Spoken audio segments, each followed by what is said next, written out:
I traveled 4 times. I never went to the speaker to ask for travel. It's my chairman of committee who would see that I merit it and I'm going to add value. And then he would put me on a list. So as presiding officers, we shall be clearing lists submitted by chairpersons, not by you who are good at lobbying. And reminding us how I fought for you, Taiwa, to go into this post. Now you have forgotten me. I never got any trip from you. If you come and you say you didn't travel, I will say go and ask your chairman. And then we shall require the chairpersons to declare those badges fully to the members. Because we also don't want a chairperson to travel 5 times. I know a chairperson who used all money for the committee for travel himself. And he lost an election. I know him. Members came and talked. So the cracks will be guided. Once we get this man and we put it in committees, okay? We put it in committees, they should draw a schedule. Where do you want to go? What activities are you going to do? And are you attending? You don't even attend a committee and you want to be the first one on the list of travel. You've never signed a committee report, but you want to be on a plane every day. I think that impunity has to stop. We are going to give you, but crack, I would propose this one also changes. Many of us have eaten ourselves into sickness. Because you are attending, for example, you were a councillor, now you're a member of parliament. In council they couldn't even give soda. Here they are going to put sumbosa, mandazi, chapati. Those things really give us a bad image. Because those pictures are captured before people who have no something to eat. I got other parliaments, they only give water.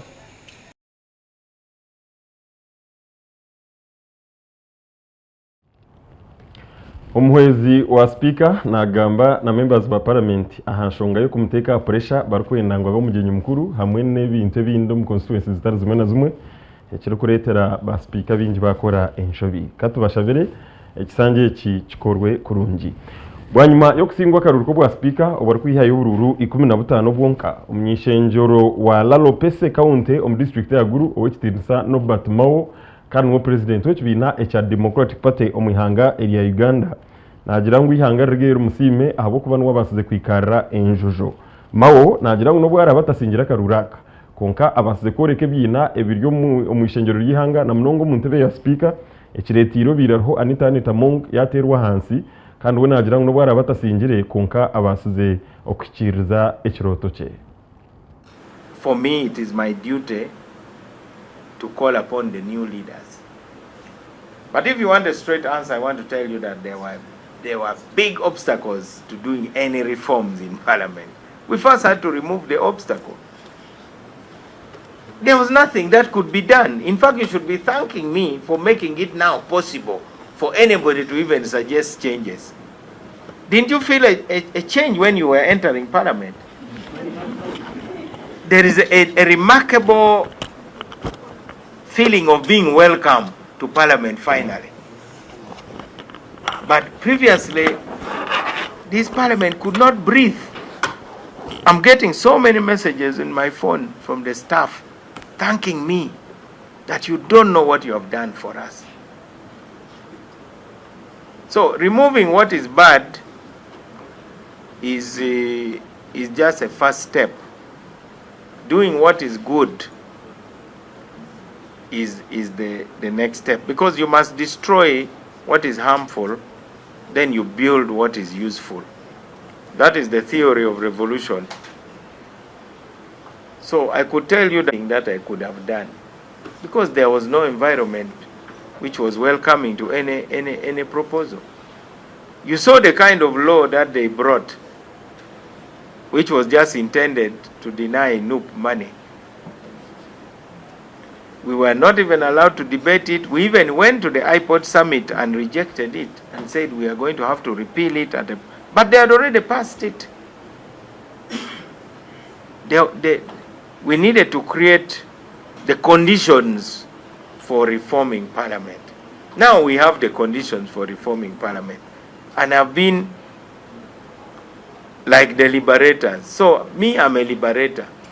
You are now I see you commenting that, okay, you removed the previous speaker through your forceful campaign, but you never benefited because you are not the speaker anyway. I don't have to be the speaker. When you're a liberator, you liberate. You are like a hunting dog. You hunt, you bring the meat, you may get bones, and it is okay. The family is fed. I'm okay with that.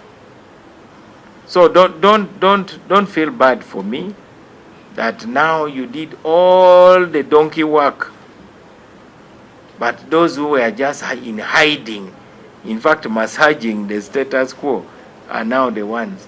That's okay. Okay, the problem first, there are three things: greed, incompetence, and corruption. They serve each other. Greed, incompetence, and corruption. So what's the source? The source of greed is when your thieving character meets with an opportunity. We all have opportunity to be greedy, by the way. I have been a minister. There was once a minister of justice who actually was taken to jail. You can be corrupt anywhere. You can even be corrupt as LC1. Now, it is the incompetence part which is about mentorship. I would hear speeches, Mr. President, thank you very much. You have mentored us not to put politics of identity above politics of ideology. But what ideology really have you ever heard them professing? Have you ever heard them making any speech on any ideology?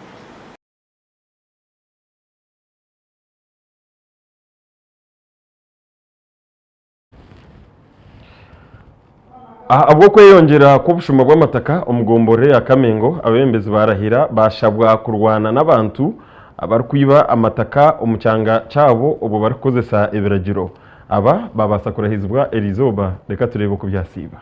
Abebembezi begombore ya Kamengo mu district ya Mpigi barahira kufana abashuma b'amataka omugombora yabo kose kiyinji orukuregombore jo twire na rwanira abantu abarukubingwa amataka gabo nagira ngu ahariyo nafanabo tunatambulira obulungi kijja kutwanguyira nnyo naye ate nga bakulembeze abali mu byobufuzi balina obuvunaanyizibwa bungi nnyo kakasa nti nno ebintu by'abantu biri safe, obulamu bwabwe buli safe, ebyobulambi biteekebwe ku mwanjo, amakubo gateekebwe ku mwanjo, ebyenjigiriza biteekebwe ku mwanjo. Ensonga eziri mu Kamengo ez'amataka kibba ttaka nga si ya bantu bokka erya private ate awamu n'erya Kabaka babimisimanaginze nnyo. Nendooza tunakwatira awamu naddala mu pulogulaamu ya Ssentebe eri mobile nga tutambulira amagombolola gonna tujjageza kukola nti no tuweereza naye tupulaninge nnyo omusolo guveeyo mu bantu gugende oguteekeddwa okugenda local revenue webeera ngeri raised kijja kutwanguyira ate services okukka obulungi wansi naye ebyagambwa ha mukoro gw'okurahiza bakansara begombore gy'abarikwingana 21 abarimu abantu 13 NRM mushanju hamwe n'owa independent omwe kandi barondo wanu Florence Katawonga nka speaker hamwe na BTR na Roza owanu nkomuwezi we. Fete tuzze kulwanagana nabo wabula tuzze kubagatta twegatte wamu tukolaganire wamu kubanga ekirumo NRM kye kiruma no UP bwe tugamba nti mu ddwaliro teri ddagala kitegeeza nti NRM naye tajja ddifuna bwe tugamba nti ebirime byaffe byalumbiddwa obulwadde tebigenda kusosola mu NRM wa DP1 n'olwekyo olw'okuba nti ebituluma bye bimu ngenda kukozesa omukisa ogwo nga tebannakamengo bonna tutambulire wamu. Wasinjira tine kibiina Robert Sebunya omukugamba niito yagira ngu okuguma omu bantu nicyo kyamuyambire kurabamu nikwe kushaba abantu abandi okumureeberaho. Kakati ku nsonga eyo ey'okunonanga omukulembeze akiikira omuluka gw'ebutoolo ekifo ekyo sigenda kikozesa kuyamba bannabutoolo bokka wabula ekifo bankwasa obuweereza nzije njogere ebizibu bya bannakamengo bannabutoolo okutwalira awamu. Ngenda kukozesa omukisa guno akageri kekiri nti ndi muvubuka muto okugulawo amakubo gange mu byobufuzi sigenda kuswaza muntu yenna naddala ow'ebutoolo ne Kamengo okutwalira awamu njagala tutambulire wamu mbeera eyo obuweereza bujja kuba bwa mulembe, bujja kuba bulungi, ate era nekyensaba bannakammengo, bannamawokota, bannampigi nga bwe mundaba nti ndi muvubuka muto, ebiruubirirwa bikyali biwanvu, njagala muntunuulize n'eriiso George mu maaso eyo tomanya gye tulaga tusobola okuzimba omukulembeze ow'ensonga, omukulembeze ow'enkizo atakyukakyuka. Bakansala banda barahira bagamba okubarakorera abantu. Ebyokulibira tulina okusosokaza Kammengo kubanga Kammengo yeki yewaffe sebo ssentebe nkuwozaayoza owajja wali mu mbuga ya Kabaka n'otegeeza nti weesoboddeyo nakugamba nti beene yatugambye abalina obusobozi tugende twesimbewo twenyigire mu byobufuzi era bwe twayogera twajjanga twansiganya ebigambo nakulabamu omulamwa nemanya nti bannakammengo wano kumpi ne Kampala balaba banga omuntu asobola era bajja kukwako era ne bakakuwa.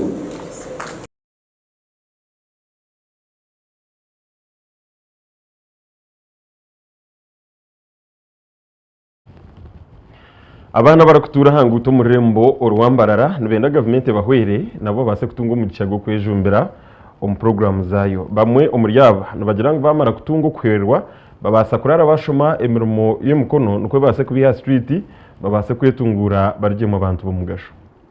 Abana imburabure abarukutura hanguto mu kibuga cy'Ambarara City nebetomboitwa ahabwo butaganyurwa mu program za government nk'emyoga PDM hamwe n'ebindi ekiresoro bworo bwabita yacanyiro mu cyaro nyonka torokayo tibarambinjere tibarantuzire bushaye nyonka torokayo nkembera y'ecyaro nizo muri Mbarara gukora konke na nyembere y'isangiro mu tawune isangire rindi myenda agaruka yo mu cyaro kazareba abazire banje kuko nabo mu cyaro nabo barabaremererwa abazire batene buyamba cyonka mwenu nabo batere hembera babate mu mashomero abana bareke kweyongeraho mu tawune cyarende bera eri yo nungi kuyo no kubona ningo bundi akibe cyo muntu bakamwita wakireba mwenu government nayo yo abakwatereka bagaruza yo ko wabo kikabere kirije abana bamwe bakataha abana bakataho wabo obuhabuza abana nimbashaba muleke kwata ebintu by'abana mwamura gure bicupa muratunga mecho kujya cyonka mutateganisa abantu bane bataha mutabateganisa mudyomo we nashimire kubaragira ubusinye newe koko bwinora muteganisa nawe ni kwacimire kuba bwinshi aba abarukutura omugeto nibagirangu embera ibarukora bamuneyeratereza kandi abutwagambaho nabo batugira ngo batunga kagisha hine bakubasa gukora abasa kunteko mu driving school ni basa gukora koke mbere yo mu cyaro yebonire koke je town yegumire abo kubayina bo kusibeza rukarari yensara wahira ugofu no munywani wako mukashibiro kageno kateresh komando abona yateka yembera kokanywa chimsaba awasigiro mu cyaro abana bateza kubakaje kokana yandiko bwire bwo misona yekiruke ngarikeyo ihorere Mubaraka urukukurura abana barukutura ahanguto omurambara nagira ngo government eshemerire kujoro kuyahwera abana aba ageto nibabona munonga enjura yagwa nebaterera hera kibene cyo kurya kibene cyo kweshweka isirini barya hera kandi nabona abana nk'abandi bana baryo mu byaro nawe kubo kutungire nke cyo gukora bene skills zabo zo kweshongora eze bikonde ngizo kutera umupira bakabere barebulaburizaho ninga cyo kutera amatafari rero hanyuma abana bakarugamu bakabaho mugasho nyenchakare nibo barateganisa mu muhanda mwe nabwe cyo ne twabe turashaba nka government ebakwatireho abana abo agire kibaba nyenchakare bakabaho mugasho nuko kwabara abazire okugumana bafa abana babo bareke kuhenderera ahanguto yatwereka ngo liyo mwana no weye tumweta umwana yija uguno mumanyota tuno muzeire wanje tumukwata tubatwara polisi tikamulirizinga nyenka imutwara polisi rero polisi bari yo yamumuhereza emutware ene mistake ko kuba hensho byarogo mwana polisi nebane kimanya ngo umwana akaturabaho twamuhanyina mwenu nyina ningishe ni wamukozi reki bakatugaroma kagabo ningashoboka tugaroma ko witu tukaza kuronde emirimo president ni wakara kabiri yako ni abanyangwa bana kujya tinezara yesu kandi tuyazuma ka acho bujyango abo bujyango derabe ni shoma cyo cyane mesizo mukabo nyatenso ukati yani kabanga romuka ni basa kushoma ni basa kwero ndera okatenso kubanga ato mukandi bangura mu mwonga kandi nyenda kutaha muka transporta ne cyakozere kinye cyavuze wanye nenkai utu nikatera bunya gasha kwa mumbere jime omurumba city ahabwa ari television na Agashangweire. Edakika ni 19 nizo zaramushaite ya kabiri twaza kumuraho kake umukugaruka kwituntu tuja kuretera cabinet ministers hamwe na state ministers a president Museveni yabasa kuba natorana ali television ho akubasa kubishanga honka twamanyire ebyargo mu kutoranwa kwa ministers utakaferwa okumanya abo bona basa kutunga imirimo y'ebishaju umuceka cyite cya kabiri ecyamakuru gita Agashangweire.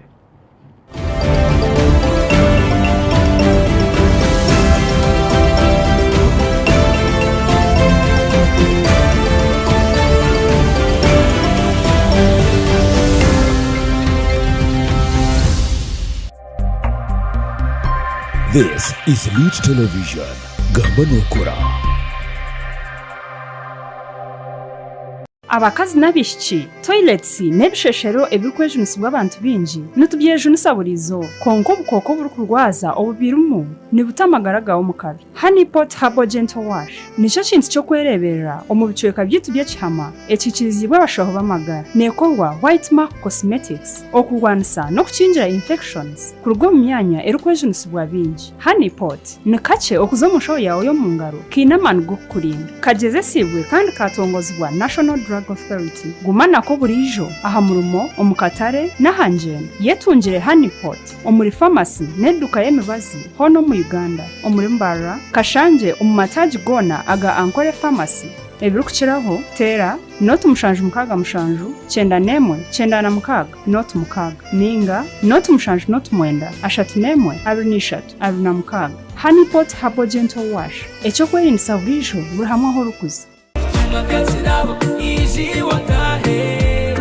Yo amazina nti Paul 256 kana basa kunyeta ka koba boy kunkwa mpumuireho ni kunda kureba Lead TV kana mtahi wanje kureba Lead TV gamba nokora nochimanya kundiwe no mutima harimbiwe nochimanya kasindiwe no magara harimbiwe no one can replace you gamba nokora Startimes nibagira ngo nicyetagise cya rucona okuza omwana konkito ha ebosako nitwikiriza ngo ebirungi birgo mututu ubwitwa abantu tuombekanyensya bika oyeguze kuro mugaba bwashirinje mitware 2 kandi amuhirwa umwaka ntukutera amagoba twinire rone za buri kika nozitungo mbwire aha magoba make bika yihayo kandi oshashure bishare nk'amashanyarazi nebindi urukosa Ebo mobile banking app ninga nyiga star 2 not hash ukora trendagero konsaba herezo bwa vav card aha interswitch ATM machine zona kumanya biri kukiraho twihikirira ha info@ebo.co.ug nari teresimu not mushanju mwenda 55 noti 323 noti mushanju 82 mushanju noti emwe 8 mushanju mukaga tushanga office yitwa nkuru omurwizi wera Mbarara district nari aha mataji gitugona omuyihanga ryona Ebo Financial Services nekura terengenderwa ya banki nkuru ya Uganda kandi einesa license number 001 esente zawe nizikuma ba Deposit Protection Fund Ebo Financial Services ubuto ekorera bukuru na leta Lit Bread wagambe nseniguru Lit Bread nigo mugato gutura kozesa hati orajijyo leri gasa guri mu kiremwe amwe na half kilo guri mu bikanka sweet bread na sweet white bread rerimwe barenda cake zembaga hamwe na za birthday ecyanyu cyaterera rero wajya bandizi zabo orahurira kinuzi omugato gwa Lit Bread gushange mu maduka gona na supermarket zono mwihanga Lit Bread erakogwa Kashari Farm Resort Limited. Lit Bread, taste it, love it. Buri zuba hariho ibikubaho omwihanga litu no munsi yora tukakererezaho ngo uteze ukakerereraho konkani zija kukorwa. Lead TV ni kuletera makuru agemba zona agahikirire n'abashaci bitu b'amakuru omunshonda zona nebyuma bitu bikureba buri kimwe cyone kikubaho buri zuba buri hamwe anaka box kebe nosho nako bakakatwara kale bule watu nze nakajja temunteka mu bintu byammwe. They counted me with 0. That means I did not vote myself. Buri kimwe kikubaho abashushuzi bitu b'amakuru nibakikwete muje okureba ngo bakuretera amakuru marungu okurwa mu studio yite y'umurembe n'abashumi bito b'amakuru abatendekirwe gye okuleetera amakuru gitu agashungwire ari shahibire ejo mwazo ahari Lit TV gamba nokora.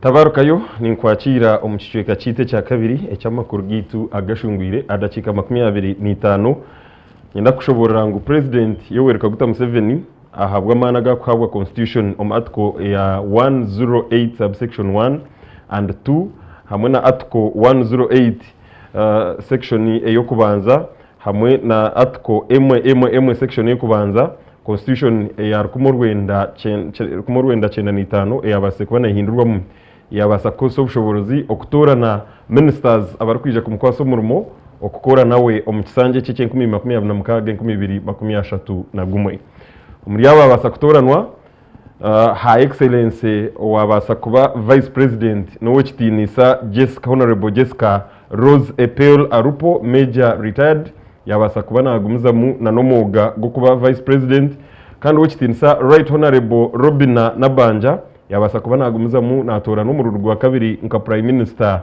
ningashi enganzi yihanga omuhangeri ya Uganda. The first Deputy Prime Minister and Minister of East African Affairs yaguma ariyo wekitinisa Right Honorable Right Honorable Rebecca Kadaga yabasa kugumaho kandi Second Deputy Prime Minister and Deputy of Leader of Government Business in Parliament wekitinisa Honorable Dr. Crispus Walter Chiyonga ogondwa hereze kusinga karuru kandi yagarka yija omukabinet akaba yakozireho nka minister obutwiro bwenyuma yabasa kuba naretwa busya arakutunga ekifo cye kishaje munonga. Third Deputy Prime Minister and Minister without portfolio Honorable Rukia Nakadama yabasa kuba nagumizamu kandi Minister of Education and Sports omuyihanga wekitinisa Honorable Janet Kataha Museveni nawe yabasa kuguma omumwanya gwe. Aha twagumizamu ntureba wekitinisa Minister of Office of the Presidency ningashoro kuremermo y'omukuru w'ihanga mu office wekitinisa Honorable Babirye Mere Babaranda nawe yabasa kugarizwaho kandi wekitinisa Honorable Jim Hwezi yabasa kuba nahindurwa hata yiturugambira na Minister in charge of Office of the President kandi arukura security nwarukura ebya security omu office y'omukuru w'ihanga. Mbana babasa kuba nibeyongerwa mu Busya ni chairman ingashi vice chairman w'kibina HNRM abwa Western Region wekitinisa Engineer Asimwe Jonad wabasa kuba natoranwa nka Minister Office of the President in charge of Science, Technology and Innovation. Numwijika wekitinisa ogwe akabasa kuba nayisimba ahakaruru ko kuba vice chairperson wa NRM abwa burengero wizoba kandi yabasa kuba nasinga karurako na bwanyuma omukuru w'ihanga yabasa kuba namutorana nka minister omu office ye. Minister for Kampala Capital State and Metropolitan Affairs sigara Honorable Misa Kabanda kandi twagumizamu ntureba Minister Office of the Prime Minister and for General Duties wekitinisa Honorable Engineer Hirale Onek. Government Chief Whip wekitinisa David Obua yabasa kuihwa omu office ejo kandi hazaho Honorable Rochi John Baptist. Twagumizamu Minister of Agriculture, Animal Industry and Fisheries yaguma Honorable Franka Tumwebaze omnyishengero wa Kibare omurka mwenje. Minister otwiraryo by'amataka wekitinisa Honorable Sam Mayanja yabasa kuba nahindurwa kandi arikuihwa omu office ejo yatoranwa nkomorereza mukuru wa government ningashi Attorney General. Minister of Defense and Veteran Affairs wekitinisa Kiryowa Kiwanuka yabasa kuba natwara omwanya ogwe kandi nawe yijo mu office ejo Busya. And Minister of Energy and Mineral Development Honorable Dr. Monica Musenero Musanza. Twagumizamu kandi nchuka chukeza basakorwa Minister of Finance, Planning and Economic Development ahabasa kubaho encukacuka y'amani tubenturebo kitinsa Honorable Matia Kasija yabasa kuba nanagwa aiturugambira owekitinsa Honorable Henry Musasizi niwabasa kuba natwara omwanya gwa Minister of Finance, Planning and Economic Development. Minister of Foreign Affairs Ambassador Adonia Ayebare kandi Minister of Gender, Labour and Social Development ahanaho abasa kwija omuntu musya ogwabira yorekire kitekateko cyo kwesimba ahabwa Deputy Speaker konkati yabasagumuzamu ahabwe biragiro bya NRM okubuhurira kandi akabukuratira owekitinsa Honorable Lieutenant General Henry Tumukunde Karugu yabasa kuba natoranwa nka Minister of Gender, Labour and Social Development. Twagumuzamu Minister of Health ahanaho habaho empinda hinduka yamani otwirari Minister w'ebyamagara owekitinsa Ruth Acheng yabasa kuba nayihwa o ministry ejo kandi owekitinsa Dr. Chris Baryomunsi niwe abasa kuba natwara Ministry ya Health.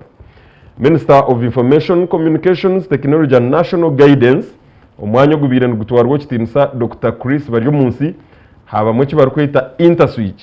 Chris Baryomunsi yabasa kuba natungama o Ministry of Health and owekitinsa Honorable Jane Ruth Acheng Ochero no abasa kuba narondwa nka Minister musya ahabwa information ningashi ebya karimagezi na no kaburihanga. Minister of Internal Affairs Honorable Professor Ephraim Kamuntu, congratulations the great Abushenyi kandi nawe yabasa kwija aryo muntu musya ubwo kandi no myishengero aho murashema. Minister of Justice and Constitutional Affairs Nyakwesimba ahabwa speaker ningashi ahabwa omukuru w'empanuro z'ishengero mu ihanga izobere yanyumwe bazi akabasa kwiyabururu 15 kandi oyine cyandiko chete cooperation agreement na nekibina echa NRM ochitinsa Honorable Norbert Mao president w'ekibina echa Democratic Party yabasa kuba natoranwa omurundo gwa kabiri nka minister w'enshonga za ishamateka omwihanga area Uganda. Minister of Lands, Housing and Urban Development Honorable Judith Nabakoba yabasagumuzamu okutwara omwanya ogwe kandi encukacuka endije mpango yabasa kuba nekorwa no kugira ngo otwira minister wa government zebyanga owekitinsa Raphael Magezi numwijikano yabasa kuba na leta biru ningashe bago eryatojkwatako yabasa kuba nanagwa kandi owekitinsa Honorable Barugahala Atenyi no yabasa kuba natoranwa nka minister wa local government ningashi government zebyanga. Minister of Public Service aho naho abasa kuba hempinda hinduka yamani owekitinsa General Katumba Wamara otwira minister w'ebyentamburo mu ihanga yabasa kuba nayihwa o ministry ejo kandi yaretwa nkwa minister wa public service ningashoro kurra abakozi ba government mu ihanga. Minister of Tourism, Wildlife and Antiquities Honorable Tom Butime yabasa gumizamu ahamwanya ngogumwe kandi wabasa kureba owekitinsa Honorable Sanjay Tana naretwa nka Minister of Trade and Industry and Cooperatives ogw'omwami kandi yabasa kuba naretwa omukifo echo echamani. Encukacuka endijo General Kahinda Otafire yabasa kuba nayihwa ministry yatwiremu nukwe kuretwa nka Minister of Water and Environment kandi Honorable Minister Byamukama Fred yabasa kuba narekwa o Ministry ya Works and Transport. Twazo ministers ba state tuweza kureba office y'umukuru w'ihanga ahabwa economic monitoring wekitinsa Honorable Arum Sandra Santa ogwe nawe yabasa kuba naija kandi Minister of State Office of the President ahabwa Ethics and Integrity Honorable Akero Rose. Minister of State Office of the Vice President Honorable Mutasingwa Diana Nankunda kandi Minister of State Office of the Prime Minister Relief Disaster Preparedness and Refugees Honorable Lilian Abba yabasa kuba naguma omwanya ogwe. Minister of State Office of the Prime Minister Northern Uganda Honorable Beatrice Akero yabasa kuba naihangure chaju naguma omwanya ngugumwe kandi Minister of State Office of the Prime Minister abweshonga za Karamoja Honorable Anyaku Esther kandi omwanya ogwe noguba gwabasize kuba nogwihwamu owekitinsa Honorable Agnes Nandutu bwanyuma yo kushangwa ngo akabasa kumpanya amabati ga Karamoja. Katushabire Honorable Anyukun Esther obundi amabati gije gamen gahika omurkara moja. Minister of State, Office of the Prime Minister, Ruwero Triangle, Rwenzo Region, Honorable Ars Kaboyo, and Minister of State, Office of the Prime Minister, Bunyoro Affairs, Honorable Grace Mary Mugasa. Minister of State, Office of the Prime Minister, Teso Affairs, Honorable Dr. Angaro Obote, and Minister of State for Agriculture, Animal Husbandry, Fisheries, Agriculture, Honorable Desire Mohoza. Minister of State for Agriculture, Animal Husbandry and Fisheries, Westinsa, Honorable Bright Rwamarama. Congratulations, people of Isinjiro, Yabasakuba na Agumaho. And Minister of State for Agriculture, Animal Industry and Fisheries, Westinsa, Honorable Migade Robert Ndugwa, na Yabasakuba na Tunga Umhanyogwe. Deputy Attorney General, Westinsa, Honorable Jackson Kafuzi, Yabasakuba na Agumaho. Congratulations, people of Chegegwa. And Ministers of State for Defense and Veteran Affairs, Honorable Achfeza Grace Ngaverano, nawe yabasakuba natunga umwanyogwe. Minister of State for Defense and Veteran Affairs, Honorable Olelu Huda, kandi Minister of State for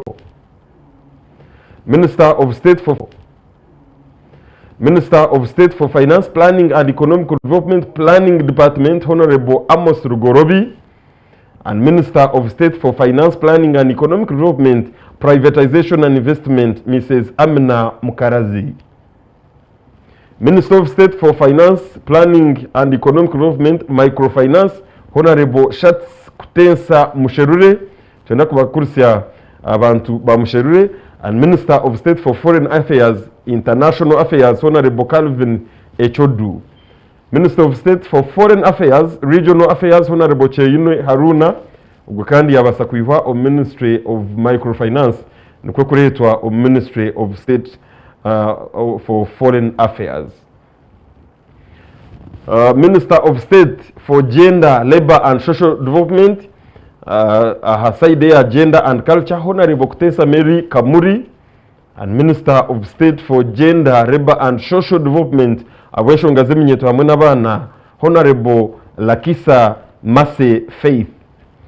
Minister of State for Gender, Labor and Social Development, Employment and Industrial Relations, Honorable Simon Morongo, and Minister of State for Gender, Labor and Social Development, Disability Affairs, Honorable Ochan Joyce Okeni.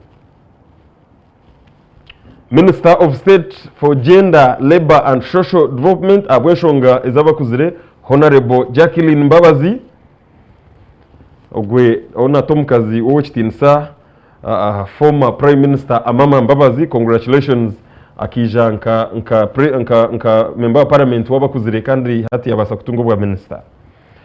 Minister of State for Health General Duties, Honorable Anifa Banjirana Kawoya. Congratulations abantu Baishembabure. And Minister of State for Health, Primary Health Care, Honorable Dr. Charles Ayume. Tagumzamnokushizma Orkara, Minister of State for Information, Communications, Technology and National Guidance Information, Honorable Jace Sebugwawo, and Minister of State for Information, Communications, Technology and National Guidance, Abukaburihanga, Honorable Orioni Yoke Odria. Numwijiko mshija wabire natunga former speaker Anita Monga kakumo parliament arukugira ati noryenguzi arugireya isimba ahabwa speaker bw'ishengero ti yabasa kurabamu kandi yabasa kutunga ekirumo cy'ekishaju nka Minister of State for Information, Communications, Technology and National Guidance. Minister of State for Internal Affairs, Dr. Lawrence Muganga, na yabasa kutunga position ya manager, and Minister of State for Kampala, Capital City and Metropolitan, Ningash Kampala, and Ebyanga Ebjerire, Honorable Kabuye Chofatogabye. Minister of State for Lands, Housing and Urban Development, Housing Department, Honorable Pesis Namuganza, congratulations. And Minister of State for Lands, Housing and Urban Development, Ahabwenkurakurana Zebyanga, Honorable Margaret Muhanga Mugisha. Minister of State for Lands, Housing and Urban Development, Honorable Hairet Ntabazi, and Minister of State for Local Government, Honorable Justin Namere. Abantu ba Masaka umucyaro ugwa abase kubana abacicaraje kabasa kubana umureba umuricyankwanzi obiyabire na Agashangweire zitari zimwe na zimwe. Honorable Justin Namere yabasa kutunga obwa State Minister for Local Government.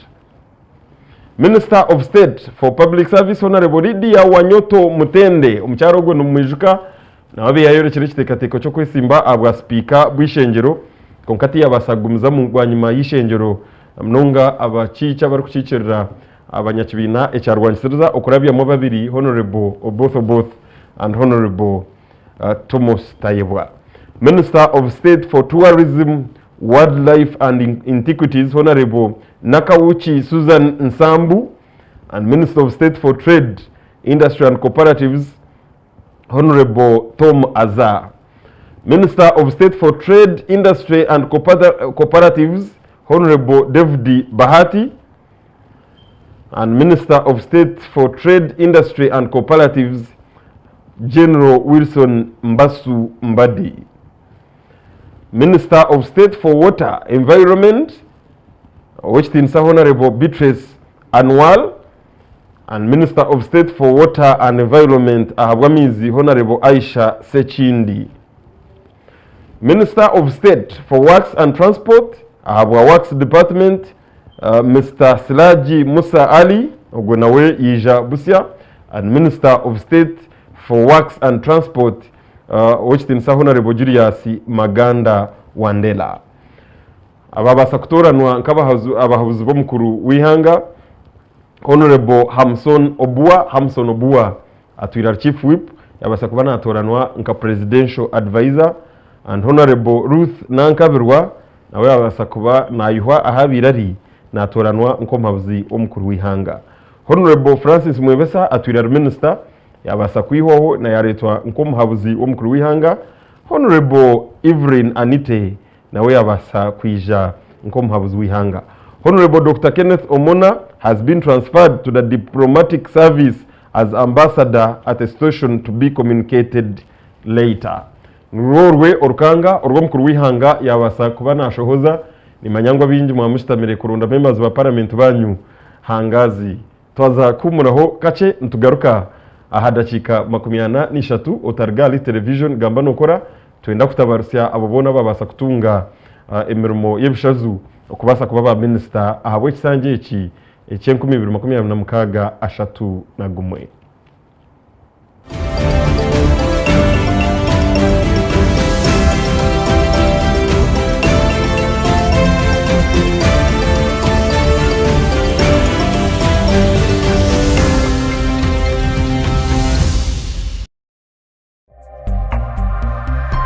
This is Lead Television.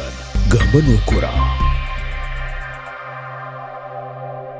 Abakazi n'abishiki toilets n'ebisheshero ebikwejunisibwa abantu bingi nitubyejunisa konko bukoko buri kurwaza obubirumu nibutamagaraga omukabi. Honeypot Herbal Gentle Wash nico kintu cyo kwereberera omubicweka byitu by'ekihama ekikirizibwa abashaho bamagara nekorwa White Mark Cosmetics okurwanisa no kukingira infections kurugwa mu myanya erikwejunisibwa bingi. Honeypot ni kace okuza mushaho yawe yo mu ngaro kinamani go kurinda kageze sibwe kandi katongozwa National Drug Authority gumana ko burijo aha murumo omukatare nahanjene yetungire Honeypot omuri pharmacy neduka y'emibazi hono mu Uganda omuri Mbara Kashanje omumataji gona aga Ankole Pharmacy ebirukiraho tera not mushanju mukaga mushanju cyenda nemwe cyenda na mukaga not mukaga ninga not mushanju not mwenda ashatu nemwe abiri nishatu abiri na mukaga. Honeypot Herbal Gentle Wash echo kwerinisa burijo buri hamwe aho rukuze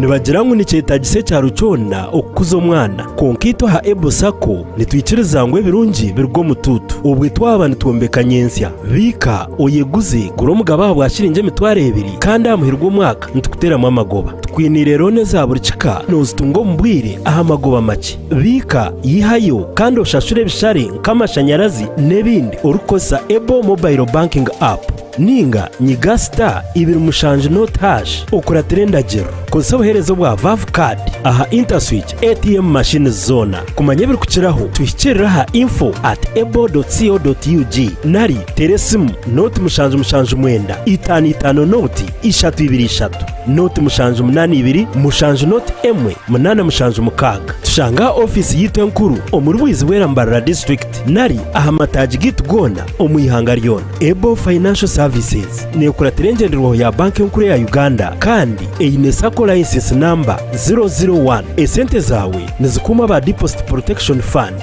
Ebo Financial Services ubuto ekorera bukuru.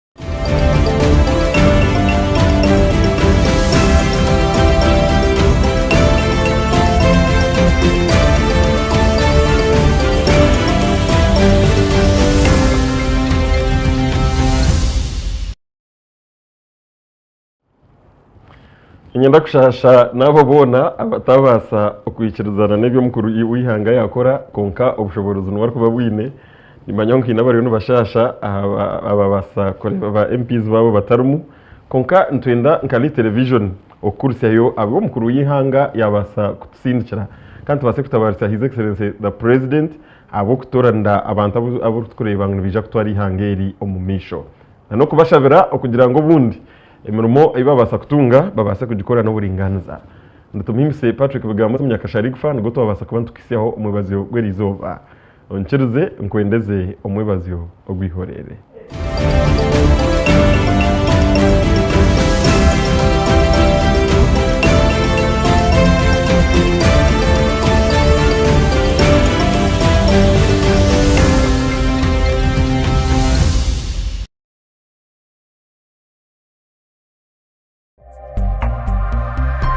This is Elite Television. Gamba nokora. Abakazi n'abishiki toilets n'ebisheshero ebikwejunisibwa abantu bingi nitubyejunisa konko bukoko buri kurwaza obubirumu ni butamagara gawo mukabi Honeypot Herbal Gentle